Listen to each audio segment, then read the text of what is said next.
വിശുദ്ധ മത്തായി എഴുതിയ സുവിശേഷം 5-ാം അധ്യായം 13 മുതൽ 16 വരെയുള്ള വചനങ്ങൾ. ഭൂമിയുടെ ഉപ്പും ലോകത്തിൻ്റെ പ്രകാശവും.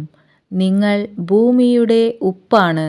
ഉറ കെട്ടുപോയാൽ ഉപ്പിന് എങ്ങനെ വീണ്ടും ഉറ കൂട്ടും? പുറത്തേക്ക് വലിച്ചെറിഞ്ഞ് മനുഷ്യരാൽ ചവിട്ടപ്പെടാനല്ലാതെ മറ്റൊന്നിനും അത് കൊള്ളുകയില്ല. നിങ്ങൾ ലോകത്തിൻ്റെ പ്രകാശമാണ്. മലമുകളിൽ പണിതുയർത്തിയ പട്ടണത്തെ മറച്ചുവെക്കുക സാധ്യമല്ല. വിളക്ക് കൊളുത്തി ആരും പറയുടെ കീഴിൽ വയ്ക്കാറില്ല, പീഠത്തിന്മേലാണ് വയ്ക്കുക. അപ്പോൾ അത് ഭവനത്തിലുള്ള എല്ലാവർക്കും പ്രകാശം നൽകുന്നു.